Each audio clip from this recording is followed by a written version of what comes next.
Thank you very much. I'd like to join Elliot in thanking all of you for coming this afternoon.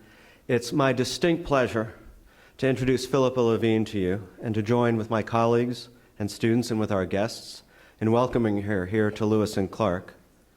Dr. Levine received her bachelor's and master's degree from King's College, Cambridge, and her doctorate in history from Oxford University.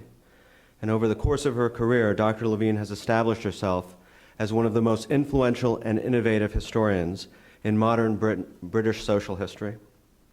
But her interests range much more widely, and they include gender and race studies, imperial history, and the history of science and medicine.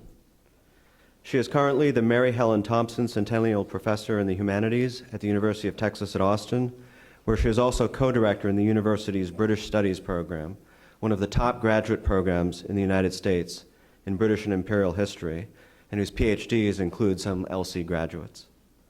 Before coming to Texas in 2010, she was a member of the history faculty at the University of Southern California and at the Florida State University, and she has also taught in her native Britain and in Australia.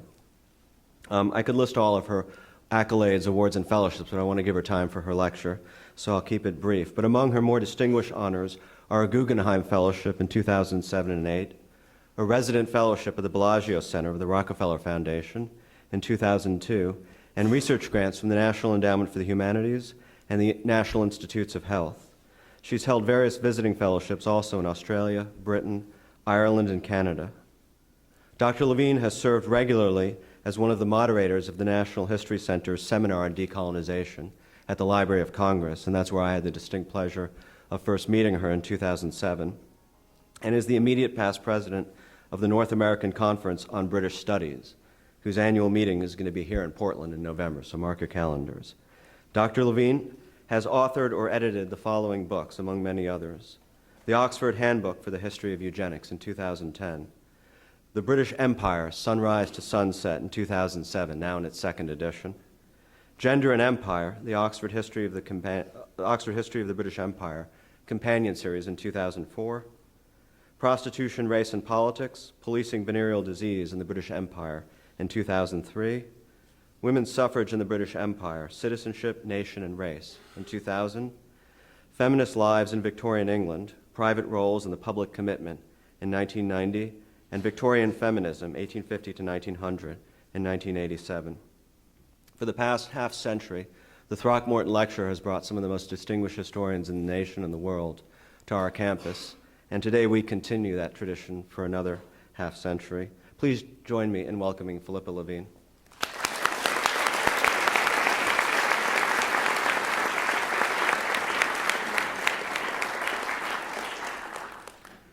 Thank you for that deeply generous introduction. I never recognize myself in these introductions, but it really is a huge honor and a pleasure to be here. And as Elliot said, it is an extraordinary list of people, and it really does feel like an immense honor to be included amongst those people. So thank you, Lewis and Clark. Thank you, Dave. Thank you, History Department here. It's a real pleasure to be here. Eugenics. It's a strange word to the modern ear, but chances are, if you've been living in the first half of the 20th century, you would be familiar with the word and likely with the ideas it represented.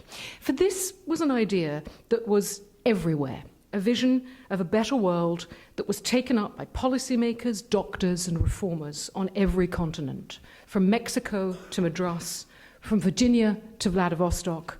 Eugenics shaped social policy in a wide range of ways. The word, coined by the British scientist Francis Galton in 1883, means quite literally well-born, and eugenics is often defined as the science of good breeding. Galton himself understood it to be the rational planning of and intervention into human reproduction based on statistical probability and an understanding of the mechanisms of heredity. In practice, this materialized both as individuals managing their own reproduction, but more commonly as state and export interventions into people's reproductive lives and choices. Galton had read the work of his cousin Charles Darwin and become fascinated by the prospect of tuning up the human stock to create a better society. He argued that if societies could prevent unfit babies from being born and also encourage breeding amongst the healthiest, everyone would benefit. The aim of most eugenics movements then was to affect reproductive practice through the application of theories of inheritance. And this is a fairly typical kind of propaganda, eugenics propaganda from early in the 20th century, in which you can see the kinds of concerns that they had: feeble-mindedness, epilepsy, criminality, insanity, and so forth and so on. So you can chew on that while I read. But it's a pretty typical example of the kind of work that eugenicists were doing in this early period. It was heady stuff. And by the early years of the 20th century, governments took notice as they looked to balance their budgets, think about their welfare provisions, and pay for various social services. The hope was that societies might be able to eliminate hereditary diseases, antisocial behaviors, low intelligence, and more. Some eugenic practice aimed to prevent life, sterilization, contraception, segregation to prevent sexual activity. Some to bring about fitter life, environmental reforms, the training and rearing of children, public health. And yet other practices looked to generate more life, treatment of infertility, for example. At its most extreme, eugenics promoted ending life through the so-called euthanasia of the disabled and the non-treatment of sick newborns. Some human life was of more value to the state, the nation, the race, future generations than other human life. We shouldn't be surprised then that a wide variety of eugenic state policies were implemented literally across the globe. Here in the US, as well as in Canada, across Europe, East, West, South, and North, in China, Japan, and India, in Mexico, Cuba, Puerto Rico, and Brazil, in Australia and New Zealand, in Iran, in Kenya, and in South Africa, and that's just a partial list. In the early years of the 20th century, important research institutes and societies devoted to eugenic studies popped up everywhere. The first university professorship in eugenics was founded in Britain in 1911. In 1927, the Rockefeller Foundation provided funds to construct the Kaiser Wilhelm Institute for Anthropology, Human Heredity, and Eugenics in Berlin, by no means the first such institute in Germany. The French Eugenics Society was created in 1912, and the first Russian Eugenics Institute in 1916. In 1922, the Belgians, the Swiss, the Poles, and the Swedes acquired either research institutes or eugenics organizations. This then was not a flash in the pan, but a serious social practice grounded in the new sciences of biology and genetics. Today, the most common association of eugenics is with Nazi Germany. When the Nuremberg court put the Nazi doctors on trial in 1946, it was eugenic practices that dominated much of the proceedings, as witness after witness displayed the effects of experiments they had miraculously survived. Among the very first laws that the new regime had passed when it came to power in Germany in 1933 was a sterilization law, applied in the first instance to what were considered undesirable hereditary illnesses. These included epilepsy, deafness, and chronic alcoholism, alongside Huntington's disease, mental deficiency, and muscular dystrophy. An interesting set of connections there. By 1935, there were also laws derived from eugenic thinking, which required health checks prior to marriage, which looked for sexually transmissible diseases and heritable conditions, and which banned sexual relations between Germans and non-Germans. In 1939, euthanasia of the unfit, codenamed T4 for the administrative offices of the program at Tiergartenstrasse 4, was legalized, and as the concentration camp system grew, so too did the range of acceptable practices and experiments under the name of eugenics. More than a few of the T4 personnel worked in the camps, where not only were painful and horrific experiments attempted on prisoners, but officials harvested their organs for use beyond the prison fences in civilian research facilities. And I'll show you a couple of pictures from that, if I can get this to work. No, it doesn't want to work. All right, Let's try that. Okay, so that thing stopped working, so I'll just use the arrow. So this is a piece of German propaganda, and you notice the term useless eaters. That is to say, these are people who are a waste of money.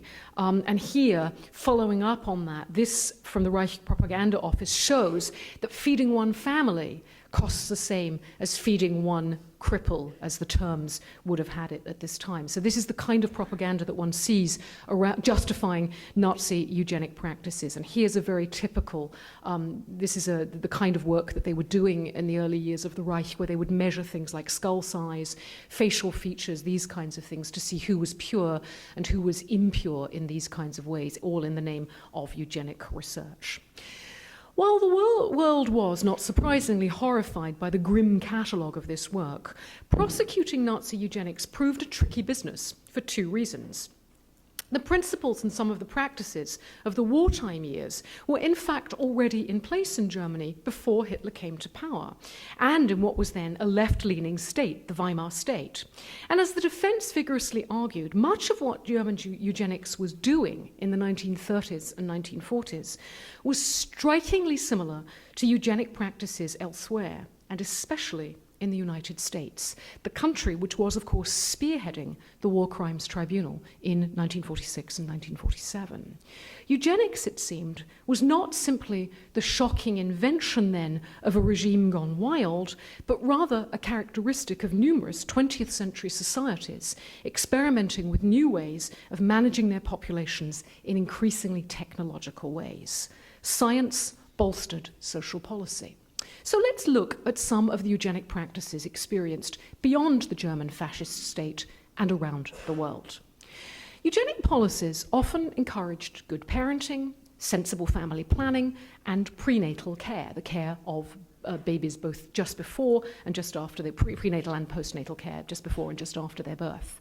In short, practices that would help to mould better, healthier citizens in the next generation. Mass education campaigns encouraged individual responsibility for sexual and reproductive conduct and for healthy lifestyles that would benefit the population at large. Here in the United States, eugenic motherhood was rewarded through fitter family competitions. Here's a couple of pictures of those. This one in Texas in the early 20th century. So what would happen at state fairs? There would be these booths in which they would exhibit, as you can see, eugenic health. And here, also, this was at a booth at I'm not sure which state this was in, but this was where you could learn about eugenics and heredity if you were just attending the state fair. So you could, eat your hot dog, your corn dog or whatever, and read about eugenics at the same time in these kinds of ways. While in the Soviet Union, women who had large families were awarded motherhood medals at special ceremonies honoring their loyalty to the nation. And this is an actual Soviet motherhood medal that a student of mine, when I was teaching in California, she and her parents had emigrated from the former Soviet Union, and I had been teaching this stuff in the classroom, and she came up to me and said, "My grandmother was awarded one of these Soviet motherhood medals. Would you like to see it?" And of course I said, "Yes, please, I'd never seen one before." She brought it into class, the next class period, and I rather poorly photographed it. So I apologize for the quality of the photograph, all my fault. But this is a genuine Soviet motherhood medal, probably dating, I think, from the 1950s or 1960s. I can't be sure about the date, but it's a remarkable thing to see. In China, eugenics reformers challenged the ancient practice of foot binding and promoted exercise, hygiene, and mothercraft. In Brazil, likewise, hygiene was a dominant note in eugenics. Improvements in rural sanitation and the eradication of endemic diseases were at the forefront of Brazilian eugenic reform, while in Iran, maintaining good health in pregnant women was the main focus of eugenic campaigns. In many countries, there was strong support for marriage counseling and for both physical and mental screening of intending couples before marriage. The Soviet Union prohibited marriages between the mentally ill, and here in the United States, by the early 20th century, blood tests were required in most states before a marriage license could be issued. Early in the 20th century, Denmark, Sweden, and Norway all introduced impediments to marriage on eugenic grounds. Campaigns to eradicate syphilis were taken up enthusiastically, especially when the new arsenobenzoid drugs of the 1910s and 1920s began to replace mercury as the treatment of choice in the second decade, especially, of the 20th century. Alongside these kinds of positive policies, often referred to as social hygiene measures or positive eugenics, there was, however, another strand of what we call negative eugenics, where prevention rather than improvement was the main aim. The greater amount of eugenic intervention was directed at those regarded as degenerates in one form or another, whether through their association with illicit or antisocial activity, or because they carried a hereditary disease. An enormous range of policies, from immigration restriction to child removal, sought to discipline wayward individuals and families. New Zealand, Australia, and the United States, for example, introduced restrictions on the immigration of people with certain diseases, mental and physical, and often required compulsory notification by doctors when they treated patients for conditions such as leprosy, tuberculosis, or syphilis. A number of countries implemented child removal programs aimed less at families where abuses had been proven than at minority families. The most famous of such experiments was in Australia, where between the wars in particular, children with Aboriginal mothers and white fathers were forcibly removed from their natal families and sent to residential schools, often thousands of miles from their homes.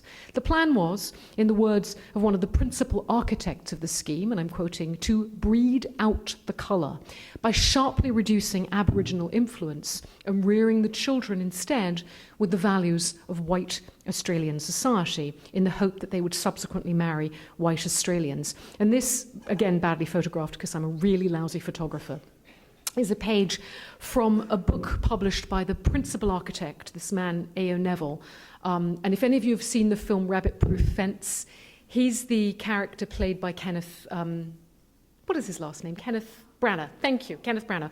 He's the character played, I think, extremely well by Branagh. But this guy's a real person. He was protector of Aborigines in Western Australia, and he published this book called Australia's Coloured Minority. And what's going on in these pictures, there are a series of before and after pictures. This is what happens when you remove Aboriginal children from Aboriginal influences. This is what happens when you raise them white, and so forth and so on. And he's doing this both biologically and socially. So it's a the book is fascinating reading, and this is a very widespread policy for Aboriginal families in Australia between the wars. Very, very famous, known as the Stolen Generation Policy, and you can Google that and find an enormous amount of material, quite fascinating. Many of the kids rounded up under these schemes never saw their mothers again. It's a very tragic scheme. But it wasn't just in Australia. In Switzerland, in the late 1920s, children from nomadic traveller families called the Jenisch were taken from their parents and put in residential homes and often in mental asylums. The Jenisch had been characterised by Swiss researchers, as delinquent, immoral, and feeble-minded as a people. And under Swiss law, that legitimised the removal of their children. Much less well known than the Australian example, but an equally potent and important example of these kinds of eugenic child removal policies. Not all eugenic supporters approved of such measures to shape the family. There were sharp disagreements, for example, over adoption, with some eugenicists condemning it as a social crime. Henry Herbert Goddard, and he's an American eugenicist, called adoption a crime against those yet unborn. Unmarried mothers, he claimed, were feeble-minded, or they would not have become pregnant. He was convinced they would pass their feeble-mindedness on to their children, whose adoption would contaminate the gene pool by allowing the reproducing of future generations of defectives. But not everyone agreed with him. Alice Chapin founded an adoption agency in New York City where wealthy clients could pick and choose amongst hand-selected children. Convinced that those with better genetic endowments were more likely to suffer from infertility, she advocated that they should be encouraged and permitted to adopt babies of good stock. Those are her words. Some eugenic adoption agencies allowed the return of defective children. These were strikingly different readings of the application of eugenics within the politics of the family. Perhaps the best known negative eugenic policy, however, was the sterilisation of those deemed defective, a practice designed to guarantee that defects could not be passed on to the next generation. It was the US which initiated the early 20th century wave of compulsory sterilisation laws with Indiana's 1907 Act. The 1907 Indiana Act was aimed originally at criminals, epileptics, and the insane. It would be the American model that Hitler's henchmen explicitly used to craft the 1933 German law, which I already spoke about. Over the course of the 20th century, around 60,000 Americans were involuntarily sterilized, a third of them in the state of California. Germany, by contrast, sterilized at least 375,000 people. By the 1930s, sterilization was widespread, permitted by legislation in 27 American states, in the Canadian provinces of British Columbia and Alberta, in parts of Switzerland and Mexico, in Germany, Japan, Czechoslovakia, Yugoslavia, Hungary, Turkey, Latvia, across Scandinavia, and in Cuba. And here is a map produced in 1936. It's reproduced, in which is supposed to show you countries were in the process of or had adopted sterilization laws. So you can see, just by the number of arrows, that this is becoming a very popular form of eugenic social practice. Especially in the Depression years, not surprisingly, it was considered an economically efficient alternative to long-term institutionalization. Much cheaper, right, than keeping someone in an institution for their reproductive years. It was much, much cheaper to perform a simple surgery than to absorb the cost of long-term care in an asylum or in a hospital. Even more radical was the passive withholding of treatment from and active killing of disabled people. In practice, it's quite likely that obstetricians had for a long time quietly let unviable newborns die. But eugenics supporters sometimes made this a policy issue. In early 20th century Chicago, Dr. Harry Hazelden withheld treatment for deformed newborns and publicly promoted the practice as in the best interests of the infant, the family, and of the society. And a very famous film about Hazelden, it was a propaganda film called The Black Stork, came out, a silent film, obviously, in 1917. And in this still from the film, what you're seeing is Dr. Hazelden saying, no, we will not treat this baby, we will allow it to die. And the nurse is holding it out and saying, how can we let this baby die? It's a very interesting film. Disabled children and adults were the first targets of the T4 legislation passed in Nazi Germany in 1939. So there's an interesting, again, set of connections here. Eugenics, then, was a pretty broad church, which saw a bewildering variety of practices and policies. As a result, and I think what's fascinating for today's observers, is that it's simply not possible to tag eugenics in obvious political ways. Totalitarian regimes certainly made enthusiastic use of the principles of eugenics, Germany, but so too did democratic and liberal states like Sweden and France, as well as empires such as Japan and China. Reformers pursuing eugenic policies came from both the left and the right of the political spectrum. The American birth control activist Margaret Sanger and her British counterpart Marie Stopes both advocated eugenics, as did the celebrated British playwright George Bernard Shaw. Alexander Graham Bell, who invented the telephone, believed that the deaf should be prohibited from marrying and was a staunch advocate of sterilizing the unfit. And here's what Theodore Roosevelt had to say on the subject, and I quote, "Someday we will realize that the prime duty, the inescapable duty of the good citizen of the right type is to leave his or her blood behind him in the world, and we have no business to permit the perpetuation of citizens of the wrong type." 14 years later, in the landmark Supreme Court decision Buck versus Bell, 1927, upholding involuntary sterilization of the unfit, it was the brilliant jurist and staunch defender of free speech, Oliver Wendell Holmes, who delivered the now famous judgment, 3 generations of imbeciles are enough. Carrie Buck, the plaintiff in the case, could, he ruled, and I quote, "as the probable parent of socially inadequate offspring, be sexually sterilized. It is better for the world," he said, "if instead of waiting to execute degenerate offspring for crime or to let them starve for their imbecility, society can prevent those who are manifestly unfit from continuing their kind." And this is Carrie Buck and her sister, Elsa, who were institutionalized at a very famous asylum, the Virginia Colony in Lynchburg, Virginia, until they were sterilized, and only then were they allowed to be released. It's a very moving story, and there's a wonderful documentary, if anyone's interested, about this case called The Lynchburg Story. Here in Oregon, the arguments in favor of sterilization were akin to those expressed by these national eminences, Roosevelt, Wendell Holmes, and so on. Oregon was, as some of you may know, a very active eugenics state.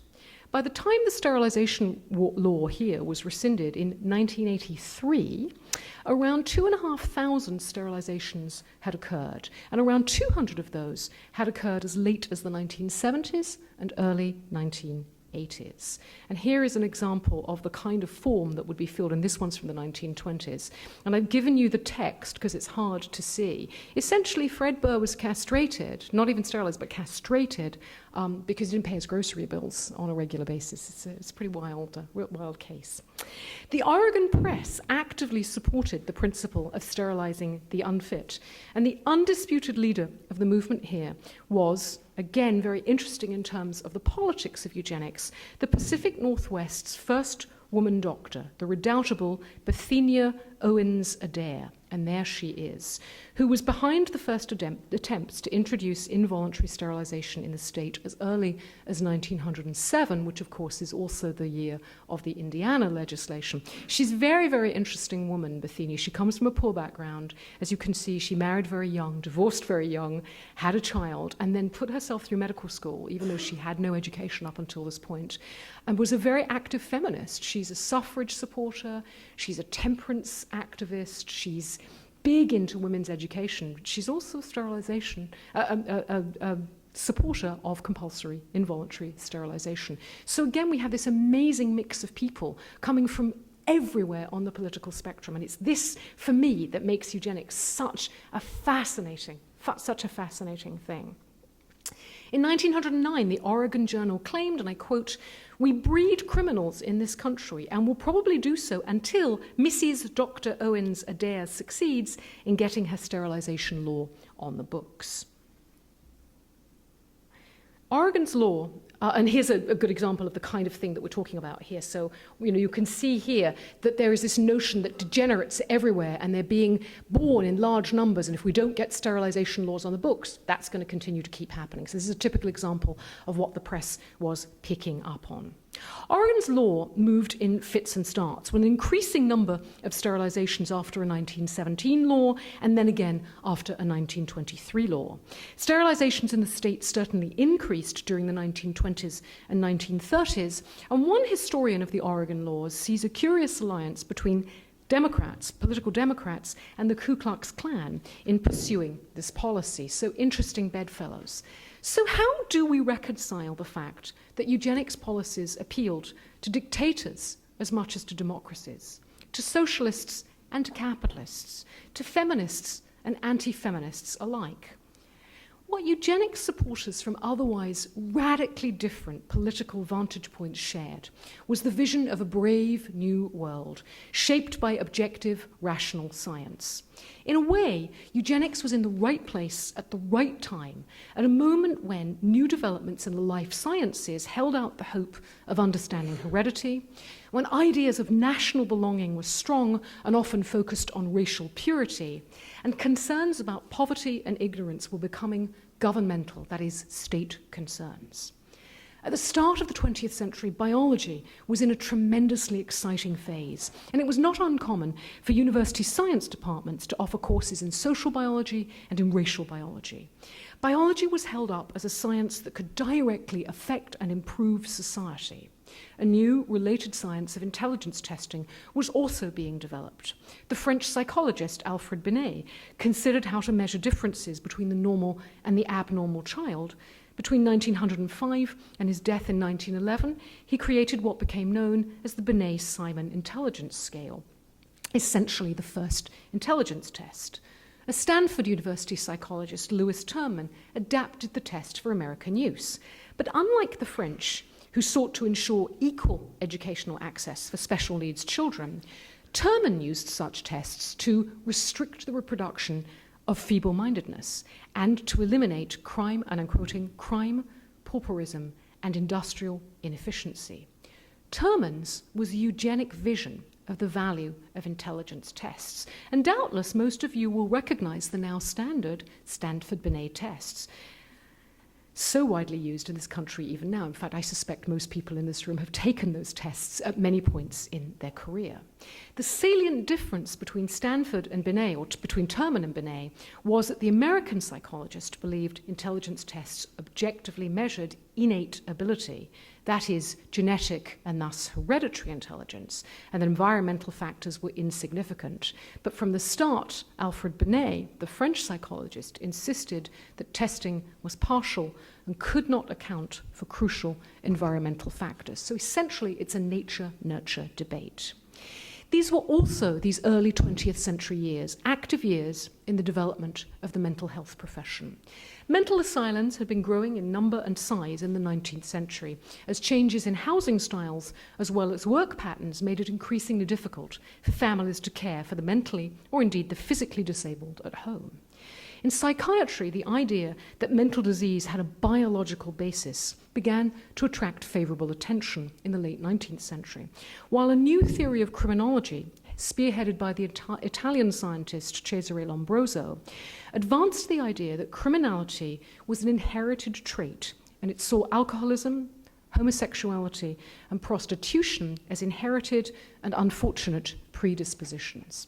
And all of this was taking place against the backdrop of increasingly ferocious political and economic competition among the more developed nations. Germany and Britain in the early 20th century were in a naval arms race, and political commentators in many countries were concerned with racial and national fitness in the face of economic and political competition. The fear of degeneration was a common theme in the late 19th and early 20th centuries, and social critics argued fiercely about whether degeneration was the result of bad environments or bad genes. The survival of the fittest, a phrase wrongly attributed to Charles Darwin, who did not coin it, was the mantra of the day, a philosophy that left no room for those considered weak. This was the crucible in which the new science of eugenics was formed, an amalgam of social, economic, and political fears, combined with a growing investment in the ability of science to envision and create a better future. So despite the gloomy predictions of what would happen if the wrong people were permitted to breed without restraint, eugenics also held out the promise of perfectibility. It was, in its focus on improving the future, filled with optimism. But while eugenics was enthusiastically taken up by many, there were always critics as well. Some of the strongest criticisms of eugenics came from scientists, especially from the 1930s, when the new science of genetics really began to develop in earnest. But even earlier, there were significant challenges. The English geneticist Reginald Punnett calculated that eliminating allegedly genetic feeble-mindedness through segregation and sterilization would take 8,000 years. The absurdity of his conclusion was quite deliberate. Thomas Hunt Morgan, who worked first at Columbia University and then at Caltech on fruit flies, reproached the sloppy research methods he thought typical of eugenic studies. Morgan had begun as a supporter of eugenics, as had most geneticists of the period between the two wars. He increasingly came to feel, however, that propaganda had replaced careful scientific claims and chastised eugenicists for lumping many mental and behavioral conditions together under a rubric like feeble-mindedness and treating it as if it had a sole underlying cause in a single gene. Lionel Penrose in England and Herbert Jennings here in the United States particularly singled out sterilization for criticism.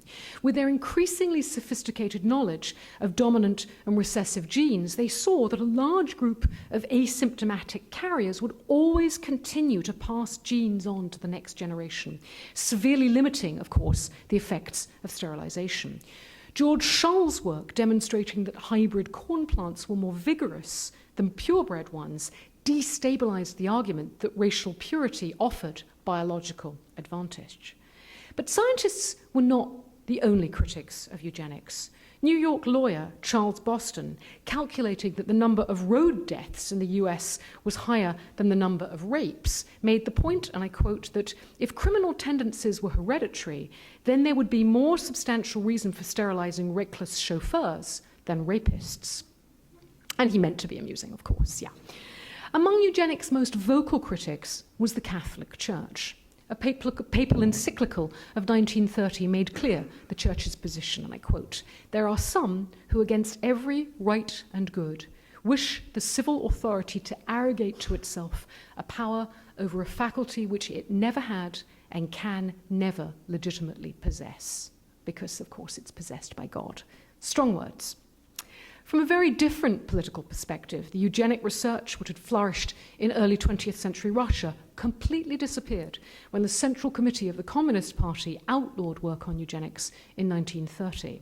The hereditary emphasis of eugenics contradicted communist views of the malleability of human nature and thus appeared to provide no role for the environment in shaping human destiny, a doctrine that was deeply unwelcome in the USSR. I once asked my father, who grew up in interwar London, what he remembered of English eugenics. "Oh," he said dismissively, "a bunch of eccentrics, cranks, of no consequence." Odd, I thought.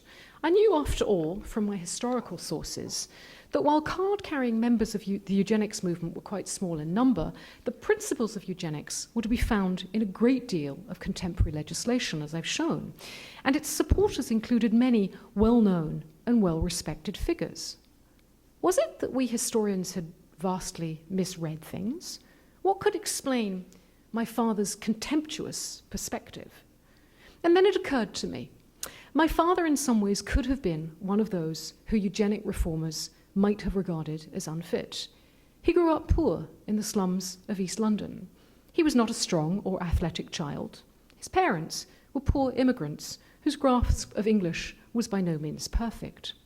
In 1925, Carl Pearson and Margaret Moore had published a two-part series called, and I quote, "The Problem of Alien Immigration into Great Britain, illustrated by an examination of Russian and Polish Jewish children," in which their data represented Jews in Britain as physically and mentally inferior to the native population. From there, it was easy to advocate, as the authors did, that immigration be restricted to those who surpassed the average of the native population in physical and mental qualities. I think my father recognized the ways in which both his Jewishness and his poverty, his class and his race, made him a vulnerable object of research. He was born in 1921, so he would have been 4 when that research was carried out, but that's pretty close to the bone. Better surely for him to minimize the significance of such thinking than to fall prey to it. And as the criticisms of eugenics grew stronger, the charges that these were not mainstream and thus influential voices, but marginal oddballs, must have been reassuring to those who shared aspects of my father's background. For there can be no doubt that it was people from the wrong side of the tracks who were most likely to capture the attention of eugenic reformers. Sometimes this translated in racial terms, sometimes in class terms. In the 1920s, 39% of male and 31% of female sterilizations in California were of foreign-born residents, Mexican immigrants dominating. African Americans in California were sterilized, disproportionate to their numbers in the population, but those from poor backgrounds were also likely candidates. For example, on the opposite coast in Virginia, the bulk of those sterilized were impoverished and ill-educated whites. In the Scandinavian nations, where sterilization was technically voluntary, the poor were often pressured, and those who had been placed in mental institutions frequently found that sterilization was a precondition for release, as it had been for Carrie Buck and her sisters in 1927 in Virginia. This is an ugly history, I think we would agree, by any standards, and one which is surprisingly little known, perhaps because, like my father, many have been tempted to dismiss eugenics as the work of a peculiar fringe. But while the curious word eugenics all but disappeared from the literature after the late 1940s, after Nuremberg, many of the practices we associate with it have lingered far longer, as the Oregon law, not quashed until 1983, perhaps suggests. In Alabama, in 1973, two sisters, aged 12 and 14, were sterilized without consent under the direction of the Federal Office of Economic Opportunity, which ran the War on Poverty programs. When the case reached the courts, it transpired that their mother, Minnie, who could not read, had thought she was authorizing birth control for her daughters and did not realize she was signing a sterilization release. In his judgment in the case, Ralph versus Weinberger in Federal District Court, Judge Gerhard Gesell concluded that, and I quote, an indefinite number of poor people have been improperly coerced into accepting a sterilization operation under the threat that variously supported welfare benefits would be withdrawn unless they submitted. It was an acutely embarrassing episode for Alabama. For only the previous year, the state had been headline news after the Washington Star broke the story of the Tuskegee syphilis experiment, which for 40 years had withheld treatment for syphilis from 400 African-American men in rural Alabama in order to track the progression of the disease untreated. So ugly days for Alabama. The Ralph case brought to light similar cases elsewhere in the country, and it soon transpired that in 1972 and 1973, 16,000 women and 9,000 men in a number of states had been sterilized at public expense. Across the country, in California in 1975, another legal case, Madrigal versus Quilligan, revealed similar policies in the West. Elena Orozco testified in court that she was told, and this is a quotation from her when she was a witness on the stand, if I did not consent to the tubal ligation, that the doctor repairing my hernia would use an inferior type of stitching material which would break the next time I became pregnant, but that if I consented to the tubal ligation, that the stitches would hold as proper string would be used. No one ever explained what a tubal ligation operation was, and of course it is sterilization. The 10 women named in the Madrigal lawsuit were low-income Spanish speakers with almost no English. The allegations were virtually identical. Each said that while they were in labor, they had been asked to agree to sterilization, that is, at a moment of considerable pain and vulnerability. A medical student who worked as a technician at the hospital, Karen Benker, testified in court that Edward Quilligan, head of obstetrics and gynecology at the Los Angeles County General Hospital, had boasted of a $2 billion grant that he intended to use to show, in his words, how low we can cut the birth rate of the Negro and Mexican populations in Los Angeles County, 1975. As a result of activism and aggressive journalism, in the 1970s, there were many challenges to eugenic policies in this country, and most especially to sterilization laws, which began to be exposed on a regular basis. It was during this decade that many governments chose to scrap their eugenic legislation, embarrassed that in a post-Nuremberg era, such activities were still practiced, even if a more clandestine way than had previously been the case. 7 US states, including Oregon, which did so in 2002, have thus far issued formal apologies to those who were sterilized, but none have offered compensation to the victims, although North Carolina recently came close to doing so. For the most part, nations and states around the world have quietly dropped many of the laws and practices I have discussed here.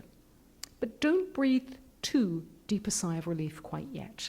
Modern technologies make eugenic practices possible, even as alert critics watchfully look on. A decade ago, one historian of science who had studied eugenics had this to say: as healthcare costs skyrocket, we're coming to accept a bottom-line cost-benefit analysis of human life. If an HMO requires in utero screening and refuses to cover the birth or care of a purportedly defective child, how close is this to eugenics? If gene or drug therapy is substituted for improving our workplace or school environments, our diets, and our exercise practice, how close is this to eugenics? If eugenics means making reproductive decisions primarily on the basis of social cost, then we are well on that road. In assessing his warning, it might be worth remembering Nazi propaganda regarding useless eaters. Remember these guys? As well as the exigencies of the Depression years when sterilizing people was favored as the cheaper alternative. Disability activists today worry that the ability to terminate a pregnancy might become a compulsion to do so, and the potential to carry out not just prenatal testing, but in vitro diagnosis and therapy, that is, in embryos outside the womb prior to implantation, changes the ethical landscape in profound ways. Governments have recognized the complex issues at stake. As early as 1982, the British government established a committee to inquire into the technologies of in vitro fertilization, IVF, and embryology. And it was interestingly headed not by a scientist, but by a philosopher with a strong background in education and ethics, Mary Warnock. I mention this because it brings me to the question of why historians might be helpful in thinking through the kinds of questions that the existence and persistence of eugenics raises. Obviously, our archival and detective skills have been invaluable in ferreting out the existence of and details about the many eugenic practices which have littered the 20th century landscape. But I think, or I should say I hope, that we might offer more than simply information, critical as that obviously is. While I share the opinion of many of my fellow historians that simple parallels between past and present events are not necessarily revealing or useful, what I think we can offer is a glimpse not just of what happened, but of the consequences and indeed the hijackings of ideas for multiple purposes. Invariably, different circumstances and conditions, people and places are such that historians avoid making grand claims about learning for present benefit from history or about the lessons to be learned from attention to the past. But if we're nervous about such bold statements, and I think we should be, we can nonetheless, I think, reveal a more subtle text, one in which we can trace intentions gone wrong, ideas off track, enthusiasm trumping good sense. For we need to remember in the case of eugenics that many of its proponents genuinely believed that they were working for the betterment of the human race, to alleviate poverty and suffering, to make the lives of women easier, and to free up the budgets of poor families. It's easy, too easy, to be outraged by the excesses conducted in the name of this early 20th century science. But its capacity to reach across political lines, to appeal to such wildly different and ideologically opposed constituencies makes any simple response inadequate. What I hope readers, listeners, and students will take away from learning about this influential and tenacious movement is a desire to ask and to demand answers to tough questions and to help shape those answers. The historical record is vital to that task, for without an understanding of the motives and the contexts in which scientists, reformers, policymakers, doctors, politicians, social workers, and many others approached these deeply human questions, we cannot begin to unravel the how and what of eugenics, let alone the why. But if we can approach the topic with some sense of the worlds that gave rise to eugenic reasoning, we can also perhaps throw light on related contemporary questions and how they are shaped by past ideas and events.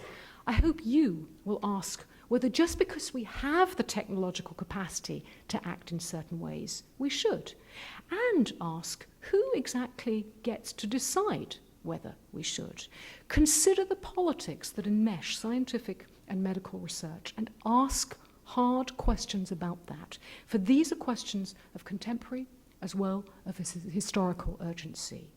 We cannot dismiss eugenics as a pseudoscience not worthy of attention. Not only is that inaccurate for the earliest years of the 20th century when major science funding took eugenics projects very seriously, but it also runs the risk of implying that real science won't make the same mistakes. With genetic technologies where they are today, that's a risk I'd be reluctant to take. But we also cannot consider eugenics as pure evil. This story, as I hope I have shown, is more complicated than that. And assessing the difference between intention and practice is a skill historians take very seriously indeed. There is no direct link, as some have suggested, between, for example, Darwin's ideas and the brutality of Nazi research. That's akin to blaming Henry Ford for traffic fatalities because he made cars affordable for most Americans. Doesn't work logically. We live once again in difficult times, in an age in which the gap between economic access and technology is growing at a rapid pace, but in which we also have far more knowledge of our genetic makeup than ever before. How and in what circumstances we apply that ever-expanding knowledge is something of a burden and a responsibility, and there will always be diverse opinions about what should and should not be encouraged, allowed, or practiced. Where the early 20th century saw states and governments for the most part, at the center of eugenic policy. Today, the impetus has moved towards the sphere of commerce as private companies promote genetic testing, designer babies, sperm banks, and much, much more. These strike me, and many other historians of science, as ripe conditions for the promotion of eugenic policies tuned to the needs and desires of the 21st century. And while I'm not calling for us to turn back the clock, I can only hope that armed with what we know of the history of this fascinating but problematic movement, we move forward with caution and sensitivity as our genetic expertise grows, as it surely will, ever more impressive. Thank you.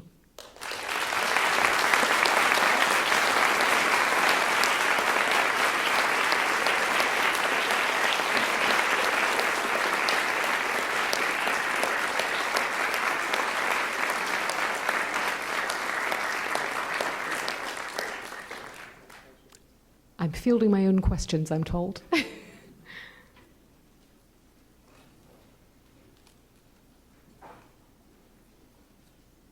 Yes. Where in California did you teach? I taught at the University of Southern California in Los Angeles. Whose medical school, of course, was the one that was involved in the Madrigal versus Quilligan case, by the way. And that was wonderful. In fact, when I taught eugenics at USC, and I would always have the Madrigal versus Quilligan case, and students would say, but that's our university. And I would say, that's right.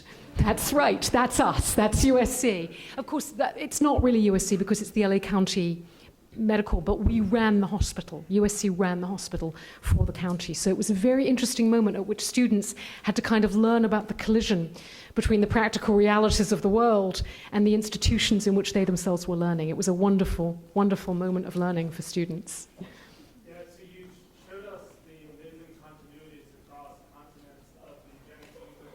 I wonder if you could talk a little bit about some of the differences. And I know Nancy Stebbins worked Yes. with the difference, especially between Latin American, US, and British eugenics, and their Latin America and the French.